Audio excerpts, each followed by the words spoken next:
Buenas tardes. Si me quiere confirmar alguno en sala de chat, si están oyendo perfectamente. Veo muchas caras conocidas y muy queridas a las que les agradecemos enormemente que se hayan sumado a esta invitación que nos trae hoy la licenciatura en Administración de la Universidad Siglo XXI. Están aquí con nosotros las autoridades, la licenciada Vanessa Millón, que es directora de la licenciatura, nuestro invitado, el doctor Marcelo Germán Hensel, el entrevistador que nos va a estar acompañando, que es el director de una de nuestras carreras, ya lo vamos a presentar adecuadamente, que es el doctor Rodríguez Alba. Hay profesores de nuestra casa, profesores de nuestra carrera muy queridos, alumnos que están conectados desde todo el país. Si quieren poner ahí en la sala de chat, tenemos alumnos desde Jujuy hasta Tierra del Fuego, estoy viendo algunos mendocinos también por ahí.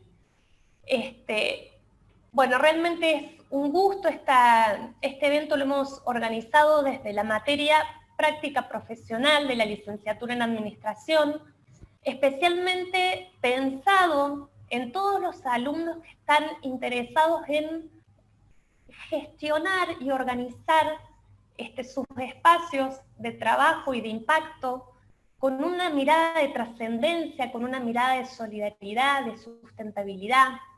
Por eso han adherido a la organización de este evento dentro de la universidad las licenciaturas en Administración Pública, la Tecnicatura en Responsabilidad Social, el Centro de Sustentabilidad de la Universidad Siglo XXI, que es uno de nuestros centros de excelencia que forman estas competencias sellos de nuestros alumnos, como es la sustentabilidad. Así es que bueno, estamos muy contentos de tenerlos a todos aquí para participar de una hora y media en un conversatorio distendido. Esperamos que estén con sus mates, con su café, y puedan realmente disfrutar. Esto vamos a dejarlo grabado, lo van a poder volver a vivir las veces que quieran, lo vamos a estar compartiendo después.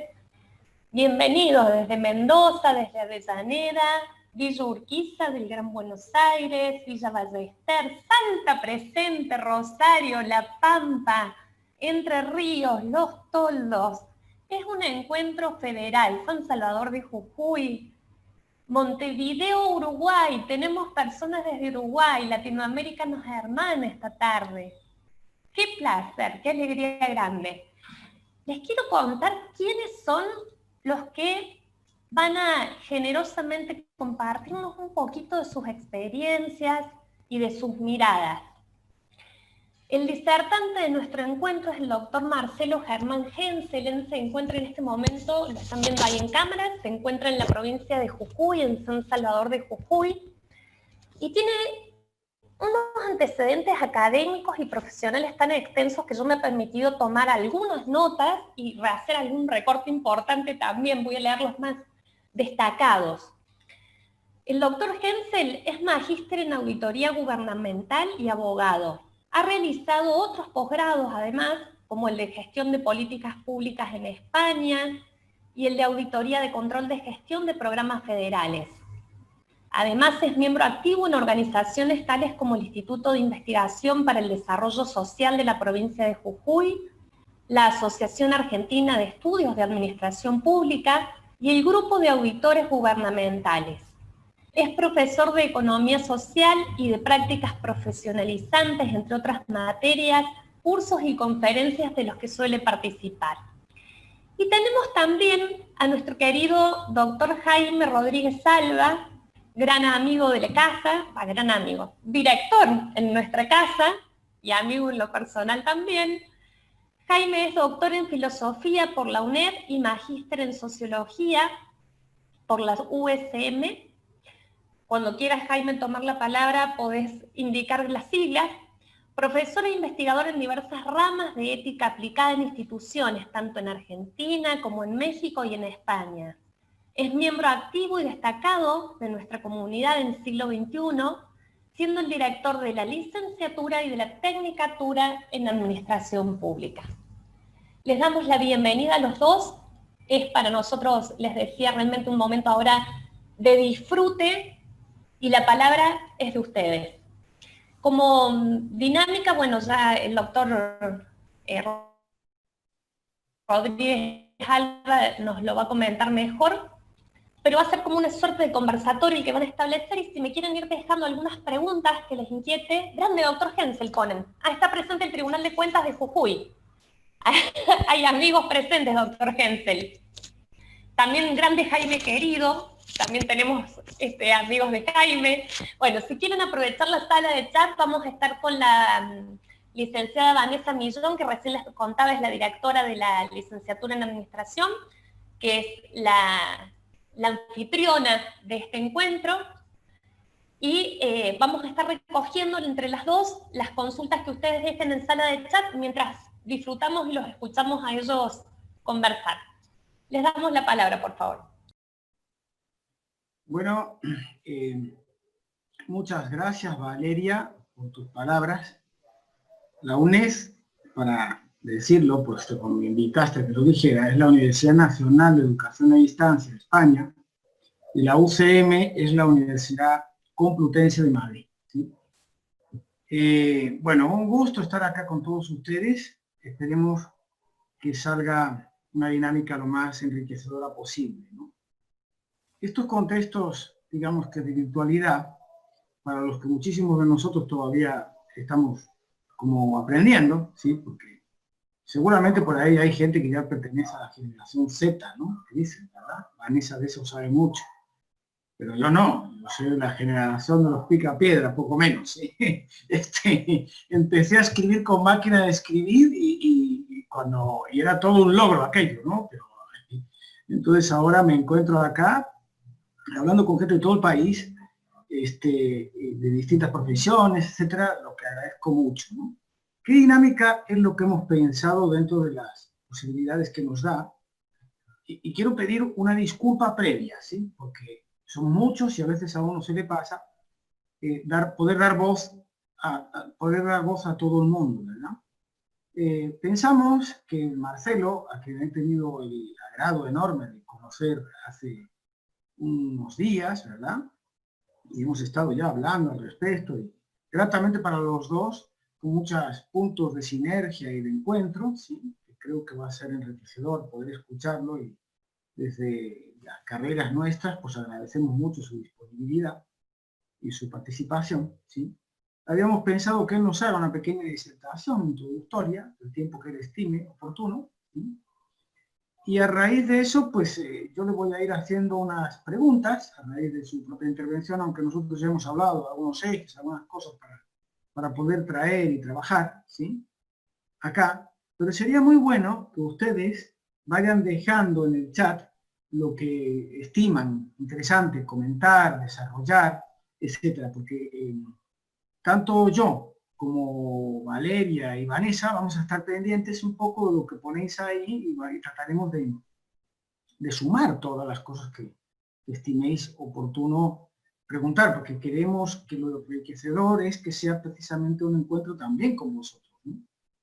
Las disculpas las pedía por anticipado, porque muchas veces, como se escriben muchas cosas, pues uno no da abasto por leer todo en el chat, en una cuestión, digamos que de limitación, incluso a veces hasta visual, ¿no? Pero la idea es esta, ¿no? Que os sintáis cómodos y que vayáis preguntando lo que estiméis. Entonces, sin más dilación, me gustaría invitar a Marcelo a hacer una pequeña aproximación, lo que él estime, y después vamos siguiendo, ¿sí? Un gusto, por cierto, teneros a todos acá. Bueno, muchísimas gracias, Jaime. Primero una cuestión protocolar, pero no por ser protocolar menos sentida. Agradecer a los responsables de la Universidad Siglo XXI la posibilidad de encontrarnos en este espacio, quienes han llevado la carga operativa, Valeria, Jaime, Vanessa y Eugenia.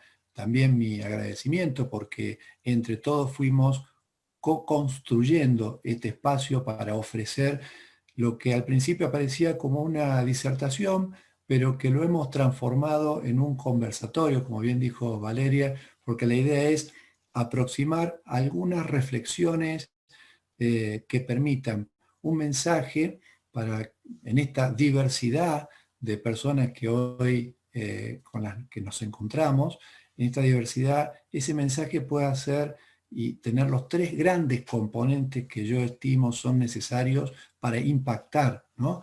Que el mensaje que sea significativo, que algo les signifique, que algo les resignifique desde sus lugares, cada uno desde el lugar donde está, que sea asociativo, que en definitiva lo puedan asociar a su vínculo, sea en la formación académica, sea en sus puestos de trabajo, y finalmente que sea funcional. Cuando el mensaje es significativo, asociativo y funcional, tiene serias chances de ser incorporado como un conocimiento válido. Y por eso me parece que es un gran desafío frente a lo heterogéneo del público. Agradecer, por supuesto, la presencia de todos ustedes, comentarles que sin dudas las prácticas profesionalizantes, que es el punto de partida a partir del cual se ha encarado este espacio de reunión, este espacio de construcción colectiva, tienen en sí y encarnan, si se quieren, parte de los paradigmas que hoy en día se van dando y en estos cambios de paradigmas que se van dando. Esta reunión no hubiera sido posible si esos cambios de paradigma no estuvieran puestos ya en marcha. Quiere decir que no estamos hablando de una prospección, sino que estamos hablando de una actualidad. Y las prácticas profesionalizantes tenían, si se quiere, antes como un desafío, y que en algunos casos todavía lo tienen, de pensarse desde, y estoy pensando en los alumnos de las distintas carreras y de las carreras también que en Jujuy se han sumado del Populorum Progressio, que tan generosamente abrió el espacio en el siglo XXI a otras instituciones, pensar en esas prácticas profesionalizantes desde el marco teórico. Digo, pensar que por un lado la academia forma en lo que son las habilidades duras, el conocimiento, y que la teoría se escribe en el pizarrón y que luego se tiene que ir a verificar esa teoría en la práctica, en el campo. Cuando eso ocurre, lo que existe es una gran diferencia entre lo teórico y lo práctico. Me parece que si bien son dos lógicas diferentes, el mundo de lo académico con el mundo de lo laboral, las prácticas profesionalizantes tienen ese gran desafío de trazar puentes para que esas habilidades duras o esos conocimientos que se adquieren desde la academia puedan ser complementados por el mundo del trabajo. La complejidad del mundo del trabajo sin duda que trae elementos, capacidades, habilidades, estrategias, en lo que tiene que ver con estas habilidades blandas y con la resolución de los conflictos que día a día se presentan en el trabajo, para poder complementar entonces estos aprendizajes o que forman parte de estos conocimientos duros, más científicos, en una comunidad. Por eso me gusta mucho hablar de comunidad como una unidad, es decir, como una comunidad educativa y como una sociedad del conocimiento, si se quiere. Yo he marcado algunos mojones para que compartamos como una serie de reflexiones a partir de la experiencia y también de alguna lectura y de algún estudio al que se hizo mención. Y también agradecer a mis compañeros de trabajo, porque justamente, Jaime decía que había arrancado con la máquina de escribir, y yo estoy muy cerca de Jaime y en realidad estoy todavía un poquito mayor respecto de lo que es Jaime. Con los carbónicos he tenido varios problemas en su momento, pero eso, digo, que hoy estén mis compañeros de trabajo presentes, lo que pone de manifiesto es que uno siempre tiene que tener la actitud de aprender, porque la vida siempre nos va a enseñar. Entonces me parece que contar con compañeros de trabajo con quienes compartimos el día a día me aproxima a las prácticas profesionalizantes a hablarlo también desde un sentido, ¿no? Desde un sentido concreto y muy real. Bueno, de los mojones y de la hoja de ruta a trazar, yo les diría, esto de las prácticas profesionalizantes que está dicho, desde la racionalidad técnica, si se quiere, de la que hablaba Max Weber en su momento, y que me parece que es muy útil desde la academia, a el mundo del trabajo, que tiene una lógica distinta, donde opera la lógica del mercado, la economía, la política, los recursos humanos. Y me parece que, insisto, debemos mirarlo desde una perspectiva complementaria.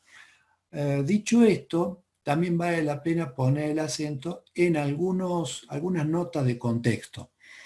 Nos encontramos tanto en el mundo de lo público como en el mundo de lo privado, tanto en las empresas como en el Estado, en un contexto común, en esta sociedad, en esta comunidad que nos ofrece, por un lado, una diversidad de intereses, una gran diversidad de intereses, una gran diversidad de actores. Pero esa diversidad de intereses y de actores le tenemos que sumar también la dinámica exponencial a la que están siendo sometidas las organizaciones, tanto públicas como privadas. Y como muestra de esta dinámica, me parece interesante poner un ejemplo. En el año 92, el intercambio de Internet circulaba por Internet alrededor de 100 gigabytes por día. 100 gigabytes por día era un intercambio ya importante, año 92. En el año 2017, dicho también por Internet y por Google, eso se puede verificar fácilmente, el intercambio era de 45.000 gigabytes por segundo. ¿Qué nos pone de manifiesto? Que nos encontramos ante una gran diversidad de actores, de intereses, pero también de intercambios que van fluyendo a través de las distintas plataformas. Bueno, estos escenarios nos imponen desafíos.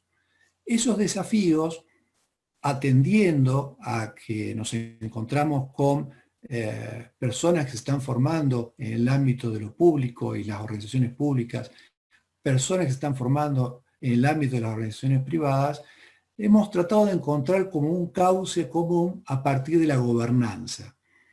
Si se quiere, la gobernanza es esa direccionalidad estratégica que tiene el Estado para poder, a través de sus políticas públicas, desarrollar, ¿no?, las estrategias de intervención y promover a ese empresariado desde lo sectorial a las distintas organizaciones que forman parte de ese sector empresario muy vigoroso y muy importante, y también a los actores de la sociedad civil, sea esto en conjunto o de manera individual. Digo, la gobernanza implica entonces, si se quiere, un concepto relativamente nuevo donde se van rompiendo algunos paradigmas o viejos paradigmas de las gestiones tradicionales, verticalistas, rígidas. Algunos hablan de un estado fluido. ¿Qué implica esto? Y acá viene el otro mojón. Implica que tanto en las organizaciones públicas como en las organizaciones privadas existen características que son comunes a ambas.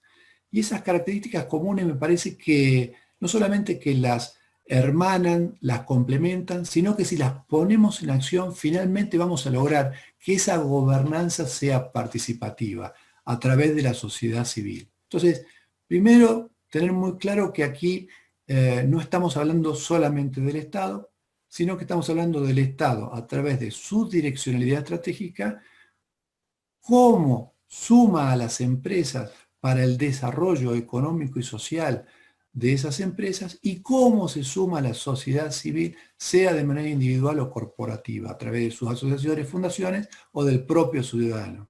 Digo, aquí hay puntos que son comunes. Esos puntos que son comunes, me parece que hay una retroalimentación permanente, sin dudas, y esto es parte de la experiencia, que las organizaciones del sector privado, las organizaciones empresariales, llevan una delantera importante en términos de velocidad de adaptación a estos cambios. A la administración pública le cuesta bastante más, pero el camino se va haciendo, es decir, hay un norte que se fija y que me parece que orienta, si se quiere, a las acciones en las distintas organizaciones, sean públicas o sean empresariales. Dicho esto, ¿cuáles son aquellos nortes y que un poco me hacen reflexionar acerca de lo que próximamente se va a aprobar, que es la Carta Iberoamericana de Innovación Pública, que recoge muchos aspectos que están vinculados con las organizaciones privadas, con las organizaciones empresariales, y que condensan, si se quiere, esos principios y rompen con los principios de la vieja gobernanza para avanzar al desarrollo de la profesionalización de los puestos de trabajo. A pensar en que todo producto debe tener un resultado. Entonces la gestión por resultados, que el Estado no está centrado en la tarea, sino en un resultado que es sin duda el bien común.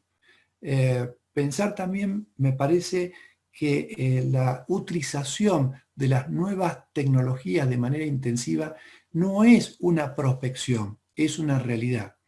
Y que para eso yo sugiero a quienes están participando o quienes escuchen luego esto, hay una publicación de un gran maestro que es Oscar Oslak, que habla del estado exponencial. El estado 4.0 es un libro que se puede bajar de manera gratuita por internet y que nos pone de manifiesto los desafíos que tiene el Estado para ponerse a la altura en esta dinámica con las demandas tanto del sector empresarial como de la sociedad civil.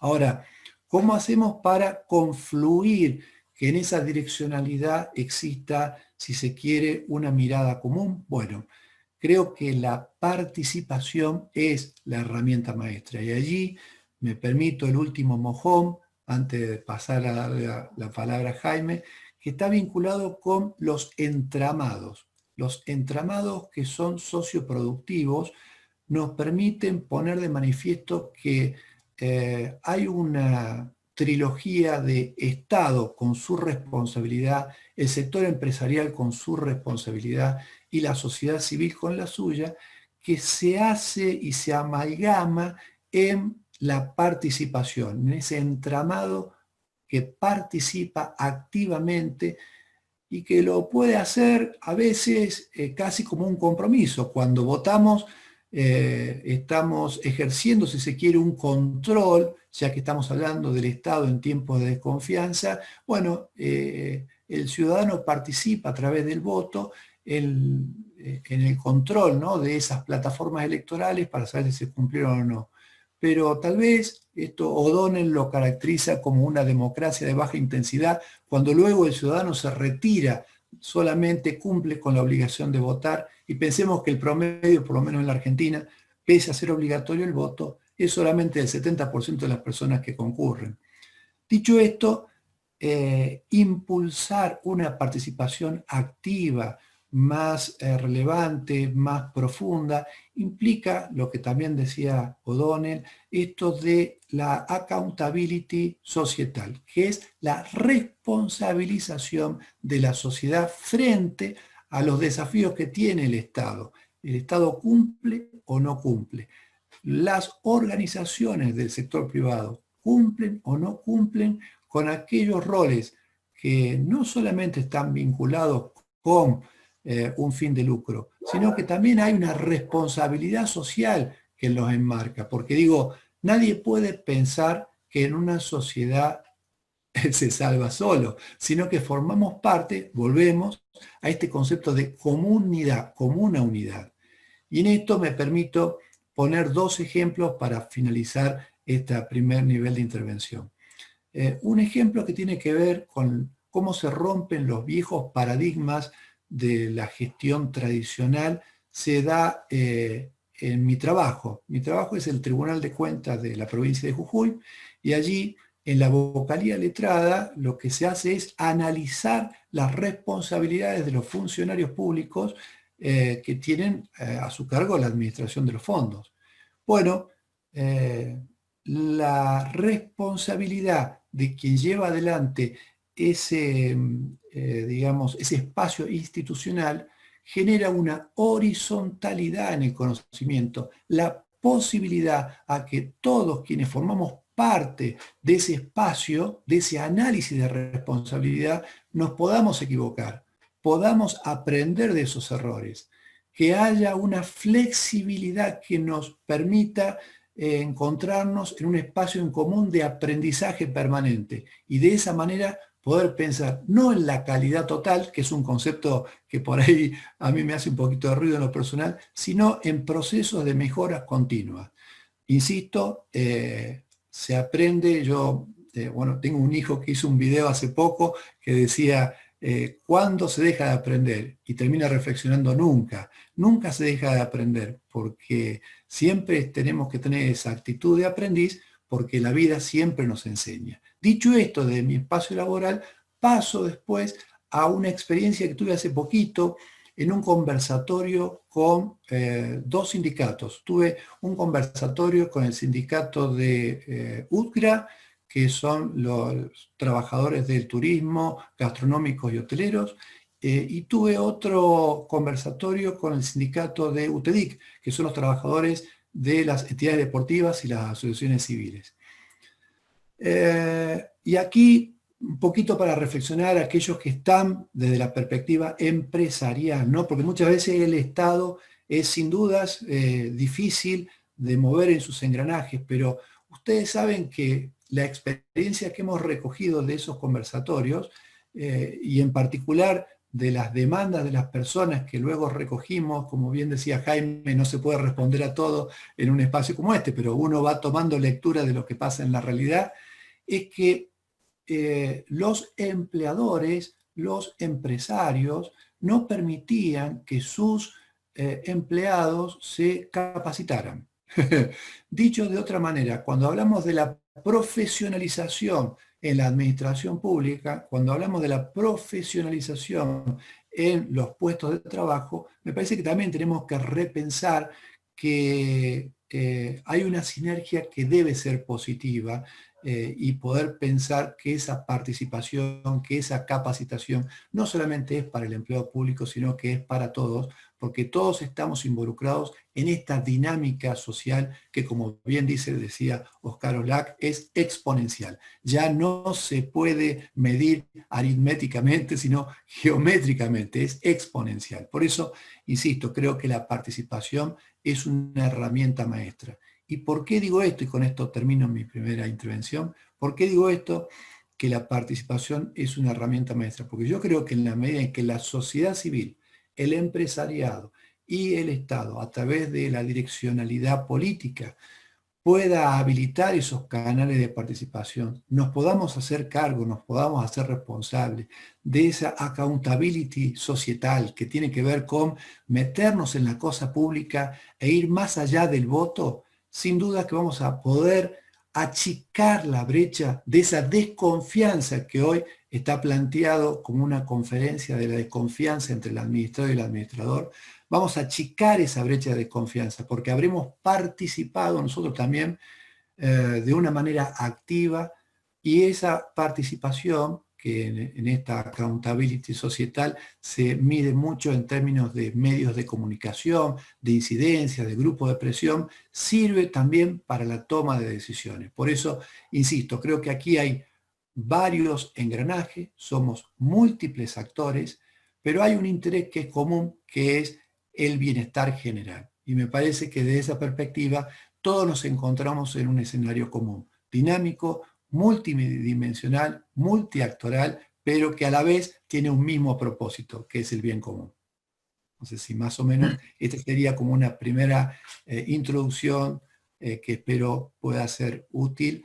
De nuevo, insisto, si algo de esto quedó es porque es significativo, asociativo y funcional. Si algo de esto quedó, en buena hora. Seguro, Marcelo, que quedaron muchas cosas y más van a quedar cuando la gente se sume a preguntar. Yo he visto que por ahí, aunque Vani ya respondió, pero Alejandro ha hecho dos intervenciones que quiero tomar en algún momento. Lo que pasa es que como dijiste muchas cosas, a ver qué es por dónde podemos empezar, ¿no? El diálogo, ¿no? Y incentivar, por lo tanto, algunas líneas que pueden ser de interés, ¿no? Voy a empezar por una cuestión que me parece interesante rescatar, porque aquí estamos de dos mundos, como dijiste, de tres en realidad, ¿sí? Estamos del mundo privado, ¿sí? Las empresas privadas, estamos del mundo público, el mundo del Estado, el mundo de la política. Estamos en el mundo social también, porque está la Tecnicatura de Responsabilidad Social y porque está el Centro de Sustentabilidad, que en nuestra universidad trabaja con el foco puesto en los objetivos de desarrollo sostenible, ¿sí? Entonces, y vos mencionaste algo que me parece importante, aparte del libro de Oscar Oslak, que en efecto yo lo recomiendo, está muy bien, fácil de leer y se accede gratuitamente en internet, ¿sí? El estado exponencial, se llama, el estado en la era exponencial se llama, ¿no? Mencionaste ahí un montón de temas que me gustaría retomar, ¿no? Porque yo te escuchaba hablar y pensaba, primero dijiste la direccionalidad política, pero también está la responsabilidad que el Estado tiene desde el punto de vista de la gerencia, de la gestión y de la apertura de espacios de colaboración con las empresas y con la sociedad en general, ¿no? Hay un libro que ha tenido mucha relevancia en Europa en estos últimos tiempos, que pertenece a Mazzucato, que se llama El Estado Emprendedor. ¿Sí? En esa obra, Mazzucato hace un análisis empírico sobre cómo aquellas sociedades que han logrado un mayor desarrollo económico, porque no olvidemos que el desarrollo económico es como la pata del desarrollo humano. Es decir, a nadie se le ocurre considerar que el desarrollo humano se reduce al índice de renta nacional. No es eso, pero es cierto que, evidentemente, para poder tener más maestros, más médicos, más recursos para vivir mejor, necesitamos tener más riqueza, ¿no? Y ahí hay un montón de temas. Yo pensaba, por ejemplo, en Carles Ramión, ¿no? Que nos habla de algo que es muy importante. Es decir, estamos entrando, y Lavani en esto sabe mucho, en una época en la que la economía se está transformando de tal modo que el modo como concebimos la riqueza está cambiando, ¿sí? Y eso se ve desde el punto de vista incluso de los nuevos emprendimientos, de las nuevas empresas tecnológicas. Ahora, por ejemplo, con pandemia, estamos viendo que lo que ha generado más valor son las empresas tecnológicas, por ejemplo, las grandes plataformas. Por eso se habla del capitalismo de las plataformas. Y por eso Carol Slack, que vos mencionaste, habla de que para poder regular y trabajar con ese capitalismo de las plataformas, que por cierto, tampoco sabemos si el capitalismo va a seguir como es, ¿sí? No sabemos si va a tener la capacidad de adaptarse a los enormes cambios tecnológicos que estamos viviendo. Es probable que se vaya a transformar en muchos elementos, ¿no? Sin que esto quiera decir que volvamos a modelos tradicionales o antiguos que sabemos que no funcionaron, ¿de acuerdo? Pero entonces, estamos hablando de que el Estado, la sociedad civil, las empresas, tienen que buscar nuevas dinámicas de colaboración, nuevas sinergias, etc. Entonces, Mazzucato dice claramente, las sociedades más prósperas del mundo son sociedades en las que el Estado es, dice ella, emprendedor. ¿Qué quiere decir que el Estado es emprendedor? Primero, hay de por sí determinadas áreas económicas que tienen que ser responsabilidad de una manera u otra del Estado, ¿sí? Por ejemplo, hoy vivimos que con la pandemia enormes sectores sociales han quedado al margen, pues porque no existe, por ejemplo, fibra óptica, ¿sí? Los estados tienen la responsabilidad de generar infraestructuras tecnológicas en colaboración con las empresas tecnológicas, por supuesto, con los desarrolladores cívicos, con la sociedad civil en su conjunto, pero la responsabilidad es del Estado. Entonces Mazzucato dice, los estados que han funcionado y han generado sociedades ricas son estados emprendedores que potencian la innovación científico-tecnológica y potencian la innovación de los negocios, ¿sí? De empresas, de particulares, de cooperativas, de cooperativismo social. Acá hay gente que trabaja en la economía social, que es algo importantísimo, ¿sí? Entonces, primero esa idea del Estado emprendedor, ¿no? Después, para cerrar este primer comentario que quería traerte, mencionaste la Carta Iberoamericana de Innovación Pública, ¿no? Y yo ahí tengo algunas preguntas maliciosas, ¿sí? Apelando a tu calidad de experto, digamos, en la administración pública y a tu capacidad también, o a tu calidad de trabajador de la administración pública, ¿no? Que acá tenemos varios también, ¿no? Entonces, el libro se llama El Estado Emprendedor, Emilio. La pregunta es la siguiente. Según el modelo que se llama IP, ¿sí? Hexágono de Innovación Pública, que es uno de los modelos que va a tomar esa Carta Iberoamericana de Innovación Pública como referencia, hay 6 pilares de la innovación pública. Primero, cuando hablamos de innovación pública no hablamos solo de innovación por parte del Estado, sino de innovación que se produce junto con el Estado, ¿sí? Pero no se reduce a lo que el Estado hace, sino porque lo público no es lo mismo que lo estatal. Es importante tener esto en cuenta, ¿no? La tecnología, dicen, la apertura, ¿sí? La transdisciplinaridad, la rapidez, la colaboración y la cooperación y el ser ágiles en generar prototipos que se puedan evaluar, valorar, ¿sí? En ese sentido, la pregunta de Alejandro me parece muy interesante, es decir, cómo las universidades tenemos todo un reto importante, porque a través de las prácticas profesionales, precisamente, tenemos que ser capaces a nutrirnos con el alumno, ¿sí? Que está haciendo esa práctica. Generalmente es una persona sabia, ¿sí? Porque también sabe, ¿sí? Ese modelo de que el alumno no sabe, nosotros sí, ya no está, ¿ok? Generar modelos que impacten, que lo valoremos y que después se conviertan en un insumo para la comunidad, un insumo también académico y profesional, ¿no? Entonces, mi pregunta maliciosa, para bueno, decirte primero qué te parece lo que acabo de decir, es lo siguiente. ¿Vos pensás que nuestro Estado argentino, qué crees que necesitaría nuestro Estado argentino para poder incentivar ese hexágono de la innovación pública? Porque yo creo, y ojo, cuando hablo de Estado argentino, esto lo voy a hacer extensivo también a las empresas. Vos dijiste algo importante. Mencionaste a Max Weber. Yo quiero recordar que Max Weber, cuando habló del modelo burocrático, lo estudió en primer lugar para organizaciones privadas. Y después habló del Estado. O sea, la gran corporación industrial es la artífice de ese modelo burocrático, jerárquico, rígido, etcétera, etcétera. ¿Sí? Entonces, yo creo que tenemos un problema de cultura empresarial y de cultura de gestión complicado. No sé cómo lo vemos, ¿sí? Tendemos a la jerarquización, tendemos a la burocratización de los procesos. Entonces, esa pata de lo rápido ya se nos queda corta, ¿sí? Como los cambios tecnológicos, sin embargo, son rápidos. La segunda, precisamente por eso, tendemos a limitar la capacidad que tienen de aportar otros actores a los que no les reconocemos, ¿sí? Esa capacidad, a lo mejor por el lugar que ocupan. Y acá voy a contar una anécdota personal, ¿sí? Cuando yo hice la primaria allá en España, con nosotros iba un chico que le llamábamos lirón careto, ¿sí? Porque nosotros pensábamos que un lirón es un animal que es muy, muy, muy lento, ¿no? Que está siempre dormido, él estaba como dormido, era de los más tontos, ¿sí? Bueno, resulta que con el tiempo se hizo una formación profesional, ¿sí? Que era lo que se hacía en aquel momento los que no podían hacer bachillerato. Los listos íbamos a bachillerato y los que no hacían nada iban a la formación profesional, esas cosas locas que tiene a veces el gobierno, ¿no? Bueno, cuestión que terminó la FP, oye, se enganchó a estudiar, terminó una ingeniería industrial y lo llevaron la Thyssen-Boetischer, que es una empresa tecnológica que ahora está haciendo robots, etcétera, a formarse en la Selva Negra, ¿no? Y cuando vino, la Selva Negra en Alemania, ¿no? Me contó una cosa que me dejó impactado por esa cuestión de la cultura organizacional, ¿no? Me dice, ¿sabes qué? Lo que más me impresionó no es ya solo que los ingenieros iban con el mameluco, que dicen acá, es decir, con el mono y se manchaban las manos de grasa, tal, ¿no? Así que eso, los ingenieros en España, no, por favor, ¿sí? Eso está para pensar, ¿ya? Las manos se las mancha otro, ¿sí?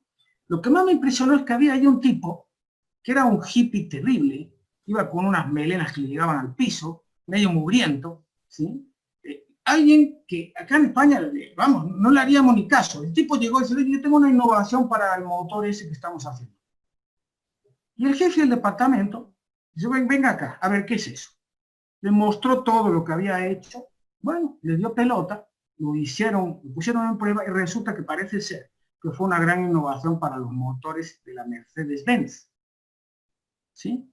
Entonces él decía, ese tipo en la cultura académica, la cultura empresarial, la cultura del Estado también, español en este caso, no le hubiera pasado pelota, porque ya simplemente lo ven y, bueno, es un mugriento, ¿no? Dirían. No le hubieran pasado pelota, ¿no? Entonces, eso tiene que ver con la apertura, ¿no? Acá hay un montón de gente joven, hay un montón de gente de otras partes, ¿sí? Y yo me pregunto muchas veces cuántas resistencias tienen, ¿sí? Cuando plantean una idea, a ser escuchados, ¿sí? Entonces, ¿cómo ves vos esta cuestión, pensando en el Estado, en las empresas, acá en Argentina? Bueno, antes que nada, Jaime, brillante tu poder de síntesis y tu nivel analítico frente a lo que son los desafíos que estamos asumiendo como sociedad, tanto desde el Estado como del sector privado o empresarial y de la sociedad civil. Así que, por un lado, brillante y no me extraña que me expongas de esta manera, porque en lo poco que te he conocido, realmente lo que me ha generado es, sin dudas, saber que estoy frente a una persona de una alta preparación. Y eso me expone en un punto a intentar dar una respuesta acorde a ese nivel. Primero, pensemos que estamos hablando de las prácticas profesionalizantes. Y estas prácticas profesionalizantes tienen que ser situadas. Yo puedo hablar de la Carta Iberoamericana de la innovación en la gestión, pero si estoy en un estado provincial como es la provincia de Jujuy, uno de los estados provinciales más pobres, les aclaro y va la publicidad, el lugar más maravilloso de la tierra, pero lejos y pobre. Entonces digo, lógicamente que tenemos que pensar en una práctica profesionalizante situada y entonces también un Estado situado en su realidad.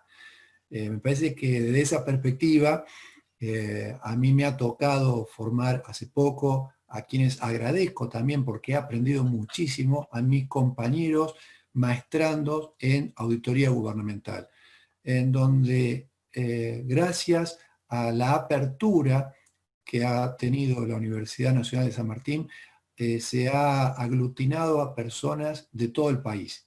Y eso me permitió comprender que podemos estar nosotros hablando de cuestiones generales, comunes, que son, como bien vos dijiste, directrices, si se quiere, hacia dónde apuntar ese norte, esos objetivos, esa direccionalidad estratégica, pero teniendo en cuenta que esto es situado, cada uno desde sus zapatos. El empresario de Jujuy, el empresario de Córdoba, el Estado de Jujuy, el Estado de Córdoba, por mencionar un poco a los dos extremos anfitriones, ustedes y yo aquí desde la provincia de Jujuy.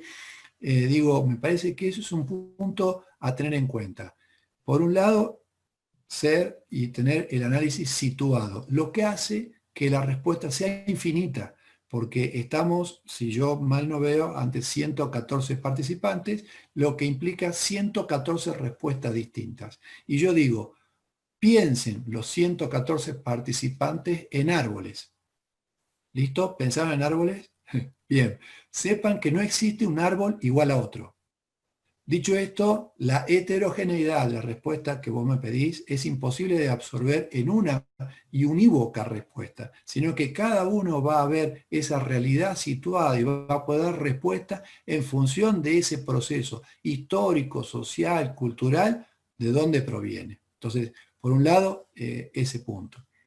Por otro lado, estamos hablando aquí ante un gran público de universitarios, estudiantes, la academia.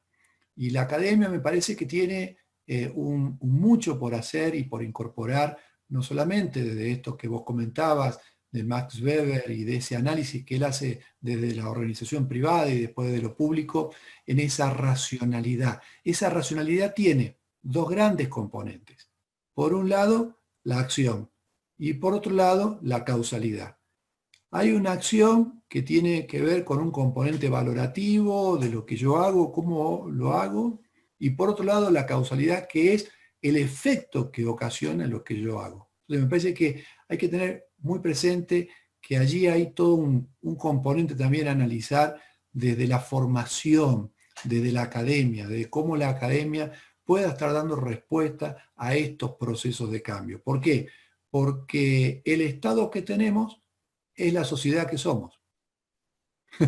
Digo, puede ser duro, ¿eh?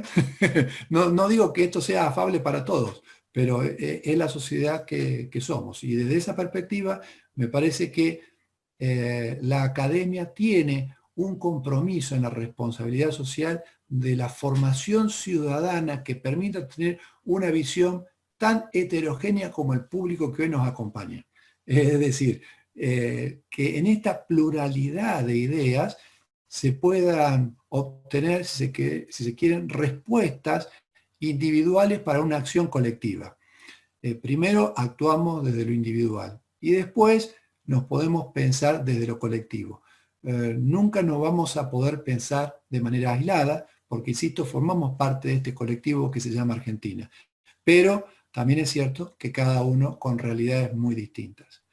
Dicho esto, me parece que hay un punto, si querés, común en esto que vos comentás y que no solamente la Carta Iberoamericana de Innovación en la Gestión, sino que las empresas tienen, y me trae a colación a un gran maestro que tuve en la maestría, que es Guillermo Schweiham, que en una de sus últimas publicaciones del desafío que afronta el Estado, él pone de manifiesto cuestiones que son comunes a ambas gestiones, a una mirada de gestión en la administración. Y digo, volvemos, profesionalización de puestos de trabajo, profundizar en la capacitación, gestión por resultados, utilización intensiva de las TICs. Y ahí me permito abrir un paréntesis. Se habla mucho del gobierno abierto y esto es como parte de los nuevos paradigmas, ¿no? Y yo digo, qué interesante el gobierno abierto, pero en la medida que haya ciudadanos que la academia debe formar como parte de su responsabilidad, que puedan interpretar los gestos de ese gobierno abierto. Y a su vez, que ese gobierno esté en condiciones de darnos información útil para poder procesar e interpretar los gestos de administración. Es muy difícil, es muy difícil. Digo, es muy lindo el tema del gobierno abierto, si querés, como parte de los paradigmas de estos nuevos tiempos y del uso intensivo de las tecnologías. Dicho esto, forma parte del plan de modernización del Estado, pero también forma parte, si querés, de los modelos de negocio. Yo hace poco conocí a una persona muy interesante, José Ángel, que me ilustró acerca de el Canvas como un modelo de negocio que mira tanto al público interno como al público externo, pero pone el acento fundamentalmente en lo que es el valor agregado. ¿Cuál es el valor agregado? Entonces yo diría, ¿cuál es el valor agregado de la información que pone el Estado a disposición del ciudadano? ¿Qué ciudadano estamos formando? ¿Cuál es el valor diferencial que me va a poner a mí en condiciones de ofrecer un servicio diferenciado a mi comunidad, sea desde el Estado o sea de una organización privada? Dicho esto, me parece que, y un poco resumiendo tu brillante intervención, creo que tenemos que pensarnos, como vos decís, en dimensión de Estado, de un Estado que tiene la obligación y la responsabilidad de la direccionalidad política, que es un Estado muy diverso, que tenemos también un sector empresarial que tiene todo un trabajo y un desarrollo que hace en función de esas políticas del desarrollo, como decías vos. Creo que el dilema ya no está más, no es desarrollo social o desarrollo económico, sin dudas. Tiene que haber un desarrollo económico para que haya un desarrollo social que acompañe ese desarrollo económico y una sociedad civil que participe. Esto implica, para resumir, valor público, el Estado; valor privado, el valor agregado, el valor privado, que tiene mucho que ver con la formación de quienes hoy nos están escuchando, para finalmente conformar en esa sumatoria el valor total hacia la comunidad. Por eso creo yo que la gobernanza encierra conceptos que nos permiten, en la participación activa del ciudadano, contar con esa capacidad, con esa discrecionalidad, con esas políticas públicas que puedan promover el desarrollo y a su vez que ese desarrollo esté mirando a una comunidad a la que sirve. Entonces tenemos por un lado el ciudadano, por otro lado el usuario. Y la pregunta sería, ¿en qué medida tanto el usuario como el ciudadano están preparados? Y ahí viene el desafío de la academia, de quienes tienen hoy casi la gran oportunidad de estar formándose en una universidad tan prestigiosa como la siglo XXI. Mis queridos estudiantes del Popolorum Progressio, que también nos acompañan desde Jujuy, aquí se da, para resumir, lo que yo denomino el golpe de suerte. Para todos, ¿qué es el golpe de suerte? Dice, che, qué suerte que tuvo. Digo, ¿en qué estado me tocó? ¿En qué empresa estoy? Bueno, ¿qué universidad tengo? Qué bueno. El golpe de suerte es una combinación, son dos rectas, de oportunidad y preparación. Yo puedo estar muy preparado, y ahí les estoy hablando a los estudiantes de administración pública, a los estudiantes de administración, de la licenciatura en administración, de responsabilidad social, empresarial, estoy hablando a los técnicos en gestión jurídica, estoy hablando a los estudiantes, que recuerden que ha pasado el nivel superior solamente el 50% de las personas que han iniciado el ciclo secundario, es decir, casi una casta de privilegio. Están formando parte de una élite del 50% de los chicos que comenzaron el secundario y que hoy llegan al nivel superior universitario. Dicho esto, ahí tengo la preparación. Yo debo prepararme, porque de este otro lado está la otra paralela que se llama oportunidad. Cuando se vincula la preparación con la oportunidad, se da ese enlace que muchos dicen, che, qué golpe de suerte. Y en realidad no es suerte, es que la persona estaba preparada. Ojo, también puede pasar que puedo prepararme, y yo creo que debemos prepararnos toda la vida. Mi mamá decía, pobre, este burro, ¿qué hacen seguir estudiando todavía? ¿A tu edad seguir estudiando? Sí, mamá, toda la vida hay que estudiar. Antes, en nuestra máquina de escribir, sin dudas, que estudiar era casi como una cosa recurrente negativa. Sin embargo, hoy tenemos que estar preparados para estar estudiando en forma permanente, prepararnos, porque las oportunidades no están en la universidad, están afuera.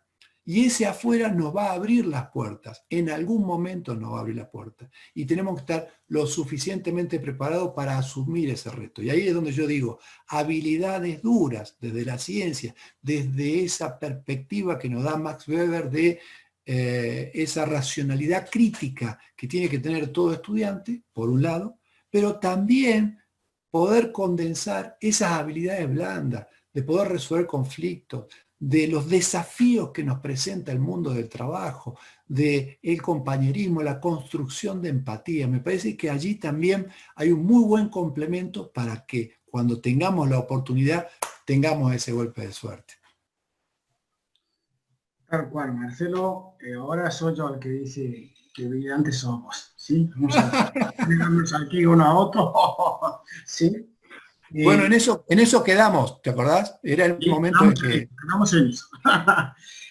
Yo quiero hacer también un saludo especial a los compañeros tuyos del Populorum Progresso, porque el año pasado tuve la oportunidad de hacer pues unas equivalencias con la licenciatura en Administración Pública, precisamente porque, y ahí en el CAU de Jujuy, ¿sí? Pues hay un montón de chicos que pasaron de la tecnicatura, del Populorum Progresso, a la licenciatura. No sé si habrá alguno por ahí.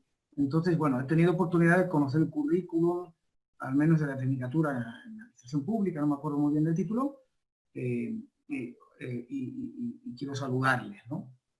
Has dicho algo que me parece... Yo quería rescatar dos cosas, tres, ¿no? Uno, cuando mencionaste el tema de la gobernanza y el gobierno abierto, es muy curioso porque cuando se habla de gobierno abierto se habla de... La gente va enseguida a la cuestión de la transparencia, ¿sí? O si no, de la información. Cuando hablamos de información hablamos de datos. Y cuando hablamos de datos hablamos de cómo se procesan esos datos y de cómo podemos acceder a los mismos y de cómo podemos cruzarlos, etc. Ahí las tecnologías nos abren todo un ámbito de desarrollo interesante. Yo hice un relevamiento de las distintas páginas del gobierno abierto de varias municipalidades del país. Y la verdad que, por lo común, sucede que son de una hostilidad bastante grande, ¿sí? Como pasa, por ejemplo, con las páginas del COE, nuestro Centro de Operaciones y Emergencias, acá en Córdoba, al menos, uno entra en la página primero, es una cosa fea, estéticamente, entras ahí y te dan pocas ganas de quedarte. Pero aparte, después tiene las resoluciones en PDF, entonces uno no se entera muy bien de qué es lo que se puede hacer, qué no. Y digo, bueno, ¿qué manera de entender la información es esta? Si me cuesta a mí, que vivo de eso, ¿cómo no le va a costar a un abuelito que no tiene mayor relación con la computadora? O capaz que sí, ojo, que es todo, pero por estereotipar un poco, ¿no? Y pido perdón por eso, ¿no? O alguien que no ha tenido una formación, digamos, no está habituado a esto, ¿no? Eso por un lado, ¿no? Por otro lado, y en ese sentido, por ejemplo, hay iniciativas muy interesantes, como lo que llaman los chatbots cívicos. Hay toda una serie de desarrollos y ojalá que aparte de administración de empresas, pues por ejemplo nuestros ingenieros informáticos empiecen a sumar a esto, ¿no? O emprendedores en el mundo tecnológico, ¿no? Pequeñas empresas del mundo tecnológico, ¿no? Un chatbot cívico, para que todos los datos, para que el ciudadano entre y diga, yo quiero saber tal, y lo diga con sus palabras, porque ese chatbot procesa con lenguaje natural la información y que le pueda responder al ciudadano, ¿sí? De manera lo más individualizada posible la pregunta que le hizo, ¿no? Todas las tecnologías ahí nos abren un montón de cosas, pero fíjate que yo dije algo que me parece que es importante, ¿no? Que es la información, la transparencia, y el tercer gran pilar, la declaración de Obama famoso, es la colaboración, ¿sí?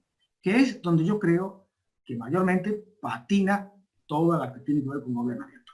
Porque seguimos entendiendo el gobierno abierto desde un estado jerárquico que se relaciona con el ciudadano diciéndole, de vez en cuando la participación es, le pregunto en una encuesta, pero no lo escucho. ¿Me explico? Y mucho menos me atrevo a decirle, oye, ¿qué idea tienes tú para esto? Bueno, ojo que ahora con la pandemia, por ejemplo, el Ministerio de Ciencia y Técnica en Córdoba ha sacado un proyecto para emprendimientos, ideas que se puedan aportar para el mundo del escenario post-pandemia. Nación ahora también hace lo mismo, hay unos talleres ahora programados para pensar en el futuro, en la economía de la información, ¿sí? O sea, se están haciendo cosas, no quiero yo tampoco decir que el Estado no hace nada, sí que lo hace. Y que, como tengo que decir, que mis alumnos, cada uno los veo por ahí, son unos capos que están mandando cosas maravillosas desde su trabajo de finales de grado, que van a ser un insumo, ¿sí? Entonces, la cuestión de la colaboración. Después la cuestión, mencionaste el valor agregado, y acá yo te pregunto, ¿cómo ves vos esto, pensando en nuestro centro de sustentabilidad, ¿no? ¿Cuáles son los negocios que tienen hoy mayores posibilidades de desarrollo, habida cuenta de cuáles son las tendencias en el mercado también, ¿no?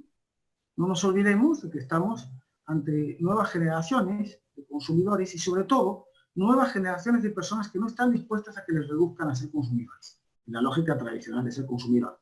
Es decir, de ser alguien al que yo le doy y luego le pido si está satisfecho o no. ¿Sí? Sino que nos va a decir, yo no estoy de acuerdo con ustedes porque mira, lo que estás haciendo es un producto tóxico. O estás utilizando determinadas ingredientes para los cultivos o lo que sea que tienen un daño en la comunidad. Entonces yo no te voy a consumir. Esas son nuestras generaciones también, por suerte, ¿eh?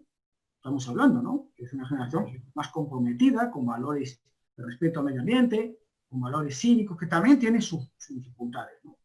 Entonces, en ese sentido, ¿no crees que la ética agrega valor, ¿sí?, a los productos y a los servicios que ofrecemos?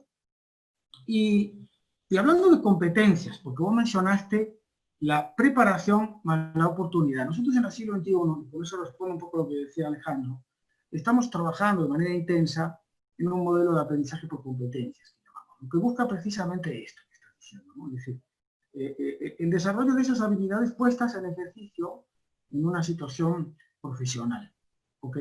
Porque, como bien dijiste, no solo se requieren lo que se llaman las habilidades duras, los conocimientos que hay que tener, porque además, vamos a decirlo rápidamente, imaginémonos un abogado, que no hay ninguno acá, y así nos podemos meter más con él, ¿no? O capaz que hay algún abogado, empezando por vos, ¿sí? Imaginemos un abogado tradicional. No, si ya hay softwares que hacen esa tarea mucho mejor que cualquier abogado. Te rastrea en cuestiones de segundos, por ejemplo, el proyecto Prometea de la Fiscalía de Buenos Aires, ¿no? Lo que hace ese proyecto es un proyecto de inteligencia artificial, es ofrecerme. Por ejemplo, hay una situación penal y ese software le ofrece al juez una sentencia escrita, que el juez después valida, aplica o no. ¿En base a qué hizo eso ese software? Pues evidentemente a que rastreó cientos de miles de sentencias afines, equivalentes, etcétera, y en base a cómo está diseñado el algoritmo, que ahí hay toda una cuestión de que no esté sesgado por cuestiones de género, raciales, etcétera, etcétera, evidentemente, pero le arroja eso y el juez ya... Entonces, la tarea del juez ya no es tener los librotes ahí al lado, ir mirando si la sentencia tal, la sentencia cual, o el código civil en el punto 2, 3, 4, y mal vamos a enseñar a la Facultad de Derecho si seguimos enseñando así, porque eso lo van a hacer las máquinas, ¿sí? Entonces lo que tenemos es que enseñar a pensar, a tener juicio crítico, a saber trabajar con otros, a relacionarse, a escuchar, ¿sí? A ser empático. Todo ese tipo de cosas que las máquinas de momento no pueden hacer, ¿sí? Y el día que lo puedan hacer, tendremos que pensar qué hacemos con esas máquinas. Pero de momento no lo pueden hacer, ¿no? ¿Cómo ves vos, entonces, resumiendo esta cuestión, ¿no? Es decir, ¿cómo te imaginas incentivos para la colaboración en algo tan necesario, por ejemplo, como la innovación tecnológica para sociedades tan desiguales como las nuestras? ¿Cómo crees que la ética se inserta para generar valor público en los negocios? ¿Y cómo ves la retroalimentación entre el mundo productivo y el mundo académico? La flexibilización, es decir, o la agilizar, por decirlo de algún modo, esa retroalimentación. A ver, por supuesto que el desafío es mayúsculo, porque me parece que en el núcleo de tu intervención subyace una palabra que muchos le tienen miedo y a mí me parece que forma parte, que es el conflicto. Y yo creo que hay conflictos de intereses y en esto me parece que no debemos perder de vista que el conflicto forma parte, si querés, de la naturaleza humana, donde cuando comenzamos esta charla hablábamos de la multiplicidad de intereses y de actores. Entonces, empiezo un poco de atrás para adelante con tu pregunta y yo creo que el problema no es el problema, sino la forma en la que lo resolvemos. La dimensión de nuestro vínculo no es el problema. El problema no es el problema. La realidad es neutra.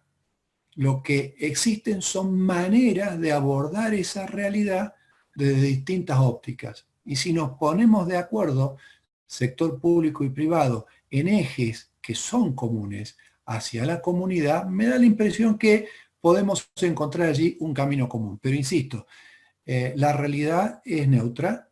Todo depende, las 111 personas que nos acompañan, cómo la están mirando, cómo la viven, cómo cada uno va procesando su información a partir de un análisis socioantropológico, deontológico, que también tocaste el tema de la ética, que me parece, allí vi en el chat recién, muy interesante, como también una de las herramientas transformadoras, y decía que va a salvar el Estado el tema de la ética, y bueno, ahí vamos a eso ahora. Pero digo, me parece que el conflicto que forma parte de la naturaleza humana, el Estado tiene una gran responsabilidad en promover políticas públicas que puedan englobar la mayor cantidad de intereses posibles que sean compatibles con el bien común, de forma tal que la mayor cantidad de personas se encuentren entonces englobadas en esas respuestas, en esas soluciones. Cuando yo le pregunto a mis alumnos, ¿cuál es el lugar más desigual del mundo? Y yo les pregunto a los alumnos, no respondan en el chat, no hace falta, piensen, ¿cuál es el lugar del mundo más desigual? Y bueno, en general la respuesta que he tenido en la experiencia me hablan de África, me hablan de países de África específicamente, por ahí no tienen esa puntualidad. Y la verdad que el lugar más desigual del mundo es América Latina. Y en esa desigualdad es donde nos tenemos que desenvolver. Entonces me parece que también volvemos a aquello de las prácticas situadas, ¿no?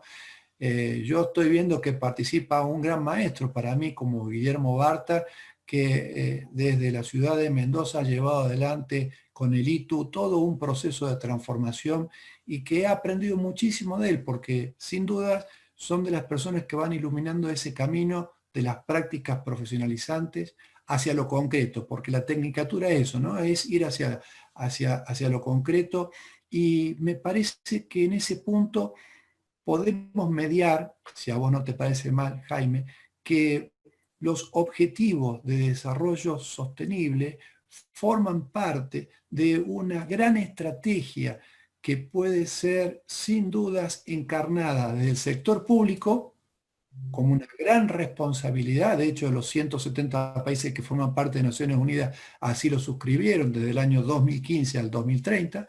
Quiere decir que estamos a 10 años del cumplimiento de sus objetivos, sería bueno poder medir cuál es el resultado de la incidencia, pero también está el sector empresarial que asume una responsabilidad social y que transversalmente estos objetivos pueden guiar, porque tienen, creo, una serie de cualidades muy ambiciosas, por cierto, como toda cuestión prospectiva. Pensemos que esto se pensó en el año 2015 para el 2030, pero que sin duda pueden condensar gran parte de los desafíos de la gestión en lo privado, de la gestión en lo público y también de la sociedad civil. Que la sociedad civil se entere de estas cosas. Y acá voy a la primera parte, si querés, de tu intervención, cuando hablabas del gobierno y del Estado abierto, y voy a traer también alguna experiencia sobre el particular. En Jujuy, en el año 2011, hubo un proceso de toma de tierras. Toma de tierras que también está ocurriendo, y todos lo deben saber, en la actualidad en la provincia de Buenos Aires. Claro, estamos hablando del año 2011 en Jujuy. ¿Qué hacer cuando Jujuy tiene una normativa muy progresista, si se quiere, respecto de lo que son los terrenos y las tierras fiscales? Había que tratar de contener en algún punto esa oleada de personas que iban tomando terrenos en distintos sectores y lugares de la provincia, al punto tal que una familia constituida por mamá, papá y 2 chicos, la mamá y el papá se iban a un departamento de la provincia y se instalaban en un terreno fiscal, y por otro lado el resto de la familia se instalaba en otro terreno fiscal, en otro departamento, con la idea de evitar justamente el control y obtener 2 terrenos fiscales para una misma familia. Bien, pasamos, parece, del estado 0.4 al estado 4.0. O sea, hay un salto cualitativo y cuantitativo muy importante. Quiero comentarles que el Estado Nacional, para lo cual sin dudas no es un fenómeno espontáneo, sino que se ha preparado y se ha ido preparando y adecuando, con todas las dificultades que vos comentaste y comparto, ni que hablar de las páginas del COE acá local, indescifrables, pero ha podido, a través de sus sistemas, intercambiar información que le ha permitido, por un lado, unificar aquellos núcleos familiares, decirle, ojo, señor, usted no es que usted está soltero o es solo, o usted está sola con un hijo a cargo, sino que acá forman parte de un núcleo familiar.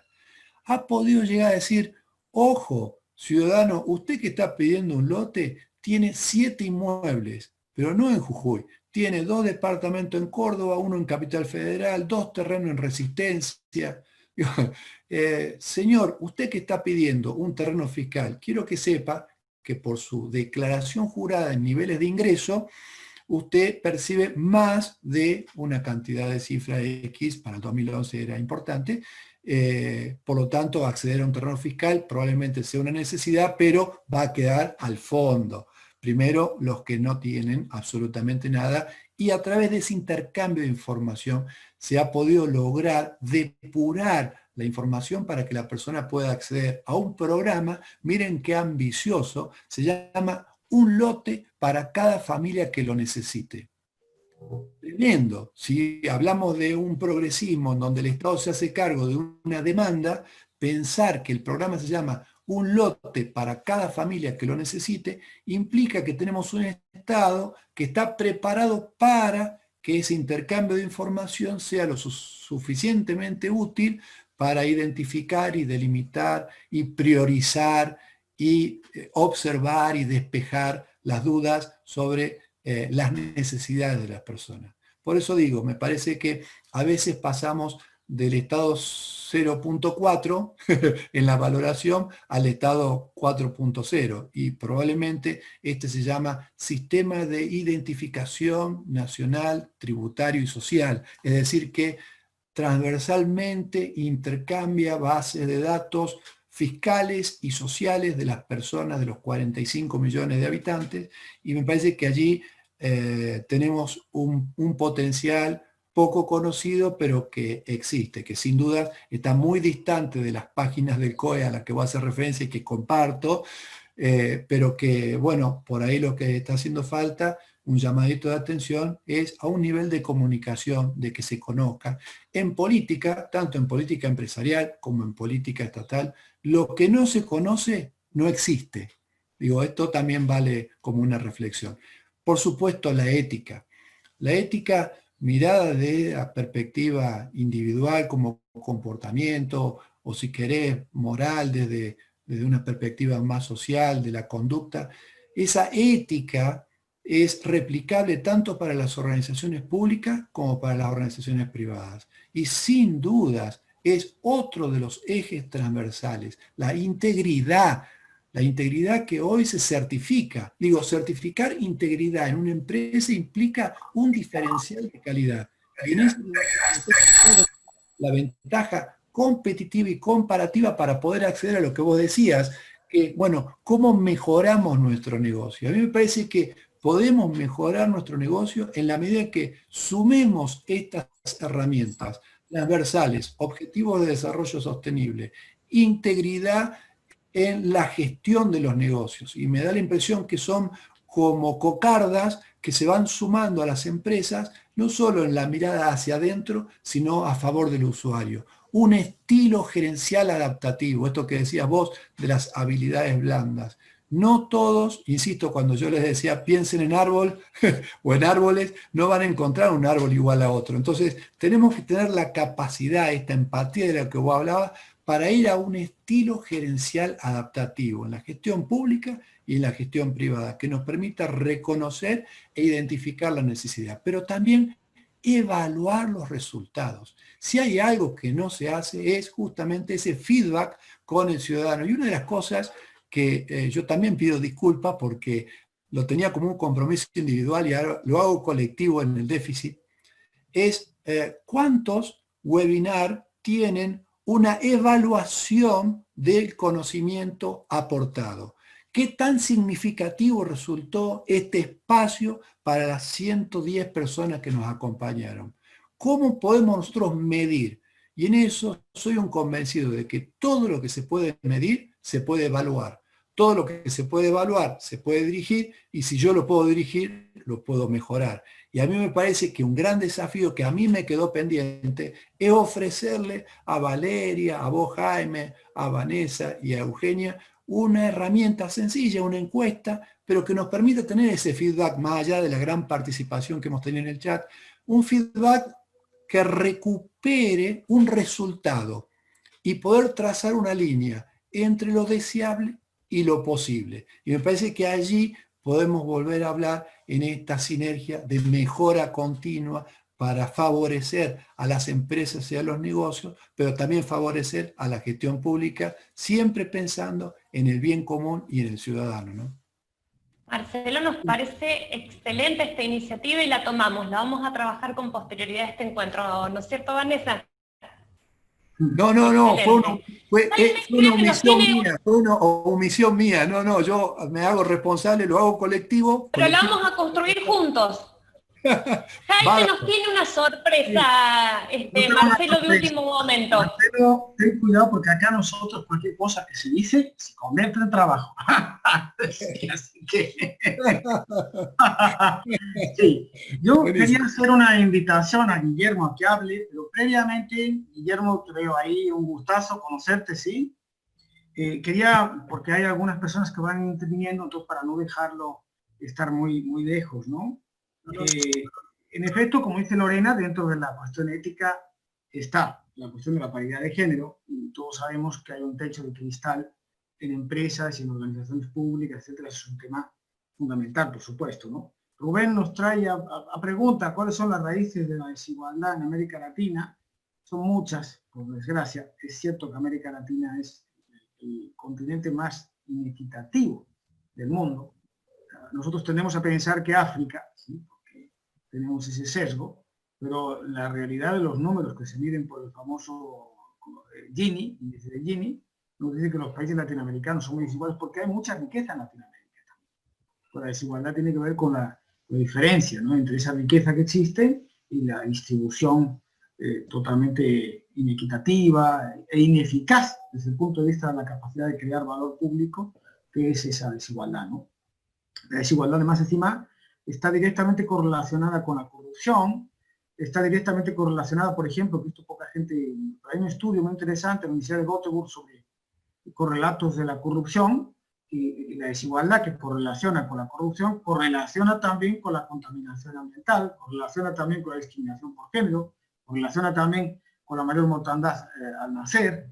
En fin, es realmente algo para trabajar impresionantemente, ¿no? Claudia decía que si no pensamos que se tiende a abordar la sostenibilidad como negocio, ¿sí?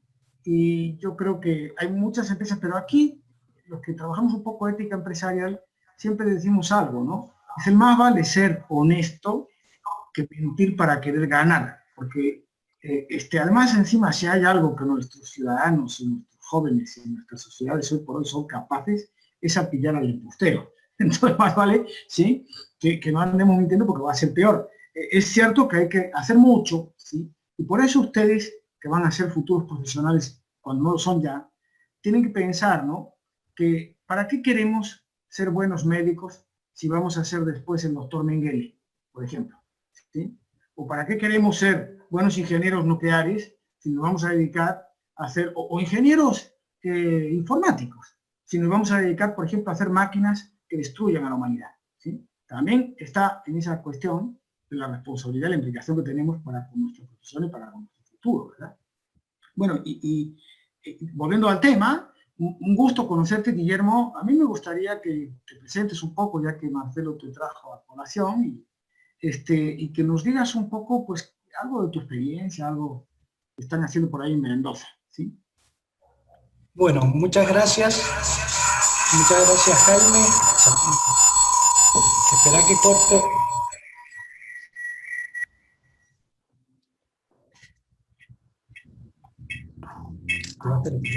Parece que también Guillermo era hay un acople. Ahí ya está. Ahí se soluciona el problema, me imagino. Sí. Muchísimas gracias, Marcelo, Jaime, por su invitación. Espectacular la charla, Valeria. Es una organización muy buena, han tenido de esta videoconferencia.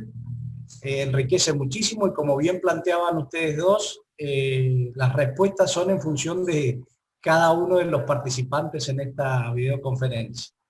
Mi pequeño aporte desde Mendoza, que lo que manifestaba Marcelo, nosotros trabajamos en nuestros proyectos de práctica profesionalizante, que son proyectos ya vinculados al mundo laboral, porque son técnicos universitarios en gestión de empresas, con los objetivos, tienen que incluir objetivos de la ODS, ¿no?, los sustentables. Sí o sí, cada proyecto tiene que estar relacionado con esto. ¿Por qué? Porque esto de la marcada diferencia que vos bien decías, Jaime, de América Latina, yo te puedo decir que se puede vivir en una misma provincia como Mendoza. Tienes departamentos o municipios muy pobres y otros muy ricos como son la capital, la ciudad de Mendoza.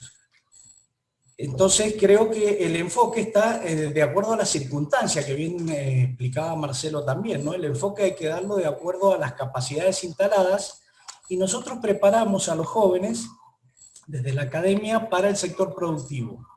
¿Por qué hago hincapié en esto? Porque nos dimos cuenta de lo que ustedes manifestaban recién. La academia está un poco alejada de lo que es la realidad laboral. Y esto es el gran debate que se está dando ahora, ¿no es cierto?, de identidad de objetivos para poder realizar estos desarrollos que bien le hacen a cualquier país del mundo. Yo traigo, en realidad lo que apliqué fueron ejemplos de Mondragón, porque venimos de los parientes del norte de España, de Pamplona, de Navarra, y ellos tuvieron ante la crisis española una muy buena salida a través del cooperativismo y la asociatividad. Y eso es lo que estamos haciendo. ¿Y qué es lo que hacemos en nuestra participación hacia el mundo productivo? Involucramos a los intendentes de cada departamento, de cada región de la provincia, con los empresarios y las cámaras empresariales, y los proyectos de nuestros alumnos, para que sean efectivos proyectos empresariales. Porque nosotros teníamos un eslogan que decíamos, preparamos para los mandos medios. ¿Mandos medios de qué empresas? Si no quedan, cada vez quedan menos. Entonces lo que hacemos nosotros es generar nuevas empresas. Ese es el aporte que hacemos nosotros desde el Instituto Tecnológico Universitario de la Universidad Nacional de Cuyo, trabajando con cada sector, y tenemos realidades diferentes en el este, en el sur o en el norte de la provincia. Y es aplicar esto, ¿no?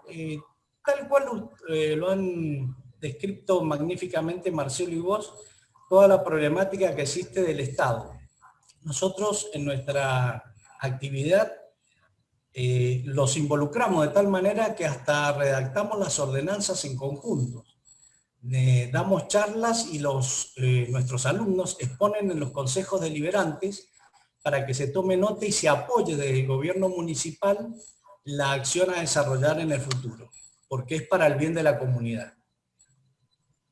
Así que bueno, muchas gracias, espero si sirvió de algo el aporte nosotros lo hacemos con una visión de que para cambiar el país tenemos que cambiar el lugar de residencia de cada uno de nosotros, en este caso cada pueblo donde está el ITU, aportar al desarrollo de esa región con valor agregado, fundamentalmente.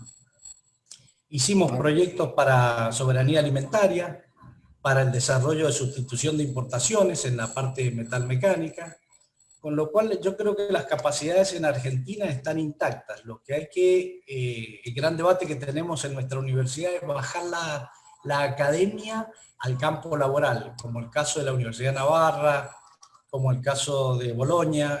Bueno, hay varias universidades en el mundo que lo están haciendo. Compartir un poco más y no quedarse con el secreto del conocimiento y no transferirlo a la comunidad productiva.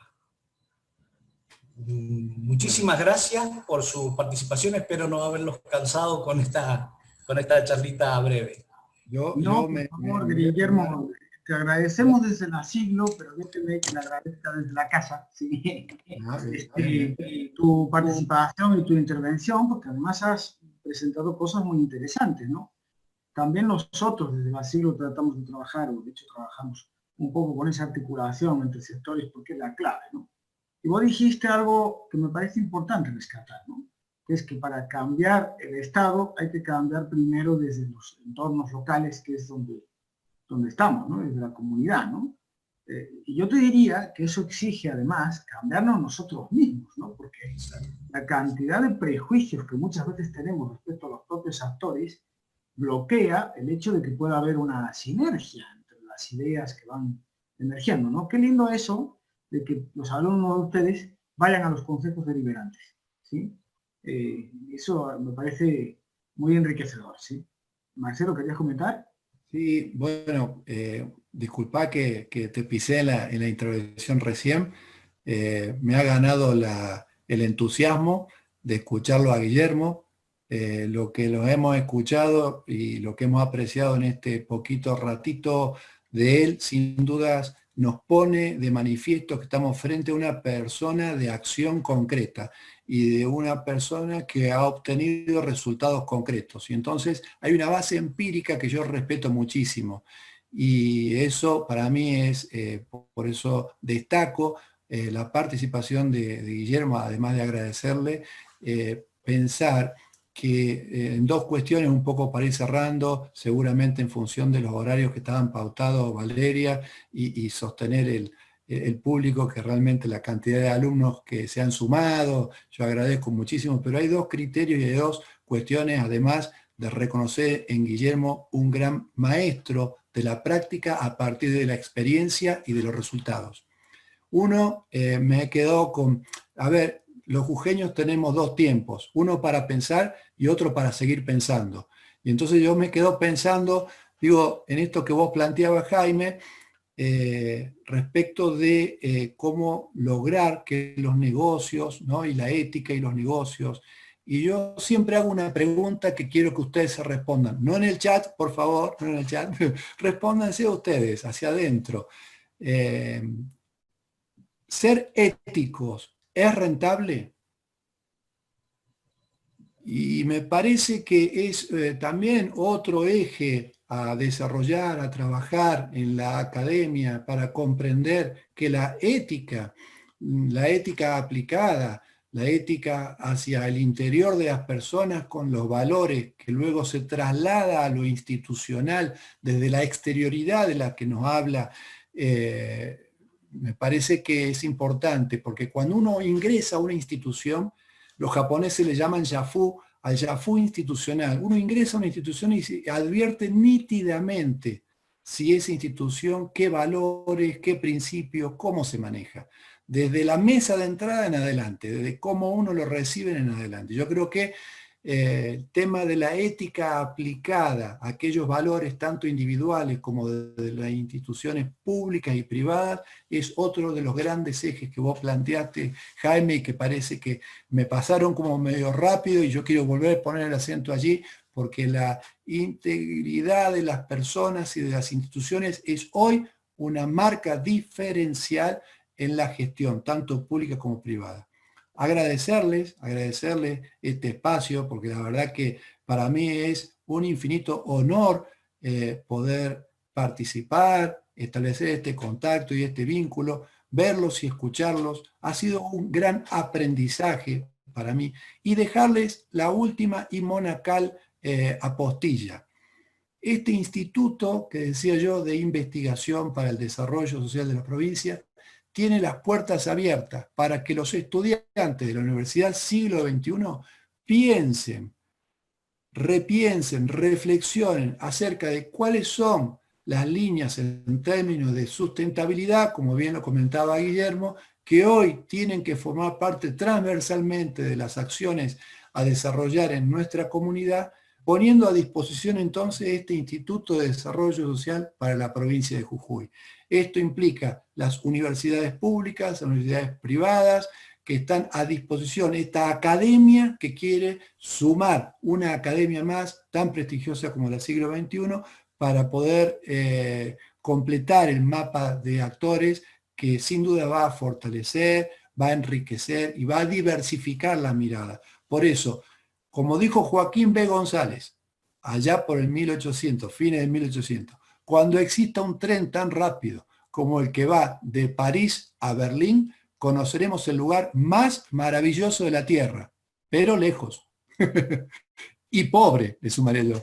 Entonces, creo que hay un gran desafío que abro y dejo abierto ese desafío para que quien quiera recoger el guante desde el principio de sustentabilidad, de la responsabilidad social universitaria, sepan que cuentan con esta institución que está a disposición de todos ustedes.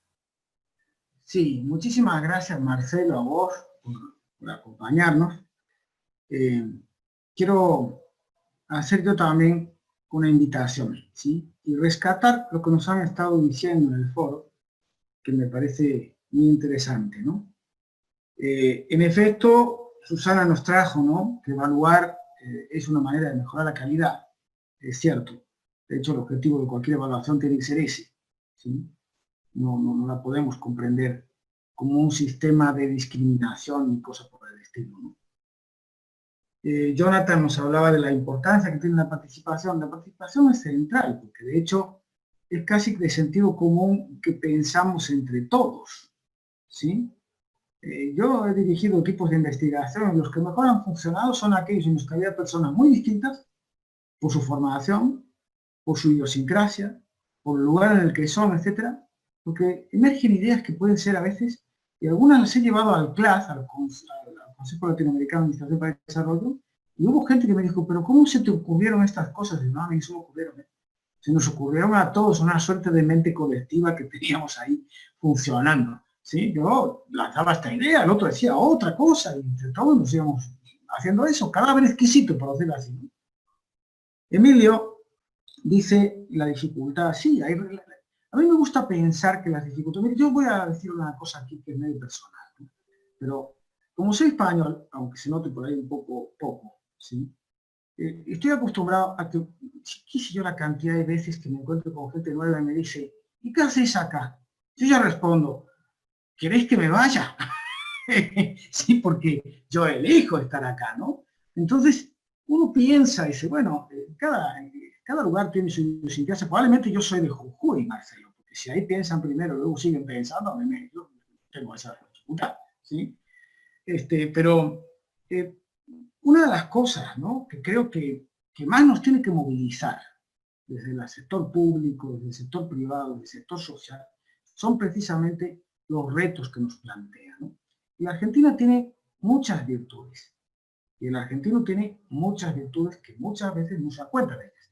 Una de ellas, la versatilidad, la creatividad, la flexibilidad, ¿sí? Para quien viene de culturas diferentes, como la española, choca eso, ¿sí? Entonces, eso es un área de oportunidad también, la capacidad de crear cosas nuevas. Después hay que ponerse a trabajar. Y ahí viene lo que dice Emilio, ¿no? Dice, sí, la administración pública, los que la conocemos, y acá yo tengo algunos alumnos que trabajan en ella, pero también tengo que decir que son alumnos que han hecho grandes aportes, tanto desde su profesión como desde lo que nos traen y son luego capaces de abocar a sus propias organizaciones. También se están implementando sistemas de gestión por resultados, sistemas de gestión por competencias, etc. Lo que pasa es que, bueno, como bien dijiste, Marcelo, nuestra realidad es compleja. Entonces eso, llevado a un pueblito del interior del país, donde a lo mejor existen sistemas informáticos adecuados, es complicado y tiene otra realidad.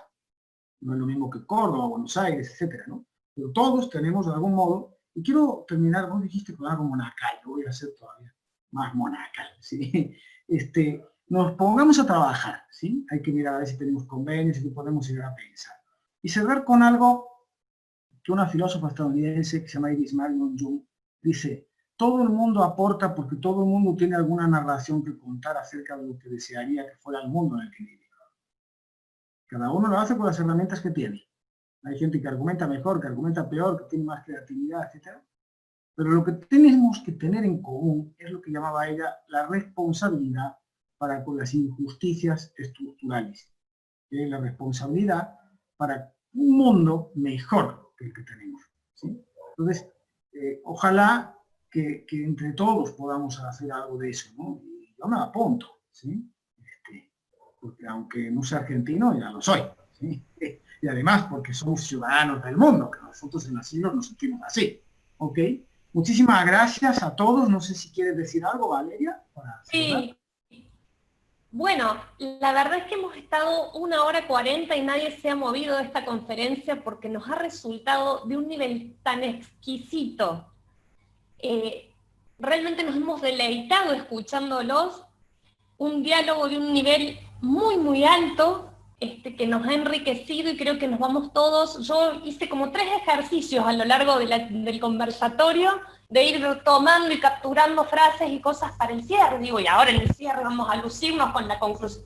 Saben que hay tantas conclusiones, hay tantas ideas, hay tantas semillas sembradas, que retomo lo que decía Marcelo, cada uno después va a ver qué camino empieza a partir de estas reflexiones que hoy se han abierto. Sin duda, sin la generosidad de ustedes y sin los años de formación que todos ustedes llevan, no hubiera sido posible que este espacio sostenido, divertido y dinámico se hubiera hecho realidad. Agradecemos enormemente a Guillermo Barta, que se nos sumó representando también la Universidad de Cuyo y con un bagaje y una experiencia de, no sé, no vamos a decir la cantidad de años, pero enorme, frente justamente también a prácticas profesionalizantes, ¿no?, que hoy nos convocan. Le agradecemos enormemente a la directora de nuestra carrera, Vane Millón, que ha estado en todo momento sosteniendo, acompañando todo este proceso que tiene que ver con esto, ¿no?, con lo que han estado hablando todo el tiempo. Abrir puertas, abrir horizontes, permitirse pensar desde donde uno puede participar, puede construir, no sentirse afuera de lo público, sino sentirse parte de lo público. Habrá que ver, como decían ustedes, cuál es el canal, cuál es el espacio, habrá que leer más. Hay un pedido a los dos, Marcelo y Jaime. Los participantes en todo momento estuvieron pidiendo si podían después compartir el listado de bibliografía que fueron mencionando. Han despertado mucha inquietud intelectual y de aprendizaje, que creo que ese es un logro enorme. Y voy a hacer con las palabras. Sí. Perdón, les podemos pedir tanto a Marcelo como a Jaime que lo escriban en el chat para que los alumnos puedan tomar nota a los dos libros que mencionaron, porque todos preguntaban. Perdón. Dice, no, bárbaro. Y bueno, y si hacemos el checklist de esta propuesta del doctor Hensel cuando empezó, que tuviéramos un mensaje significativo, asociativo y funcional, creo, a ver, confírmenme en el WhatsApp, queridos alumnos, creo que esto ha sido ampliamente cubierto. Nos vamos con una sensación de mucho desafío, de mucha tranquilidad que creo que en estos momentos tan complejos suma mucho. Hay cosas para hacer, hay cosas que se están haciendo, hay estudios desarrollados, hay caminos que podemos recorrer y compartir y colaborar y sumar. Entonces, creo que nos dejan los dos, y Guillermo también en su intervención, con una mirada de mucha esperanza en nuestro camino como administradores, cualquiera sea el sector en el que nos vayamos a insertar, ¿no? Gracias por ponernos la vara más alta, por desafiarnos a formarnos con más profundidad. El nivel de formación que ustedes tienen es asombroso. Gracias por elevarnos la vara. Y bueno, gracias por la generosidad de este tiempo que han entregado, que han preparado, tuvieron su previa. Hace un mes que vienen elaborando toda esta actividad para regalarla con mucha generosidad a estos más de 120 alumnos, compañeros y demás, que desde Uruguay hasta Jujuy y La Pampa, creo que era la ciudad más austral que mencionaron cuando se presentaron, han estado presentes. Buenos Aires estaba Mendoza, estábamos en la cordillera de los Andes. Ha sido un encuentro increíble. Muchas gracias, doctor Hensel, doctor Rodríguez Alba. Un abrazo inmenso del corazón y de toda la comunidad Siglo XXI. Luego esta grabación va a ser compartida, esto para mensaje para todos los que están en la sala, va a ser compartida a través de los distintos canales que los han invitado a este encuentro, disertantes, los distintos profesores de la asignatura práctica profesional de la carrera, el Centro de Sustentabilidad. Vamos a socializar para que podamos repasar y revisar este encuentro y volver a refrescar y seguramente profundizar. Licenciada, la dejo con las palabras de cierre. Bueno, simplemente, ¿qué más agregar a lo que dijeron? Agradecer de manera especial a Marcelo, que como decía Valeria, con toda generosidad se sumó a este evento, y bueno, y a Jaime, que es muy buen entrevistador y hace preguntas maliciosas, dijo, pero que fueron respondidas sin problema por Marcelo. Bueno, un abrazo grande a todos y nos veremos en el próximo evento. Cuenten conmigo, Valeria, Jaime, Vanessa y Eugenia. Cuenten conmigo, Universidad Siglo XXI. Cuenten conmigo, alumnos, más allá de este espacio. Y quiero que sepan un poco, para redondear este concepto de construcción colectiva que daba Jaime, que todos somos más que la parte. Eso es así. Muchas gracias. Un fuerte abrazo a todos. Chao, chao.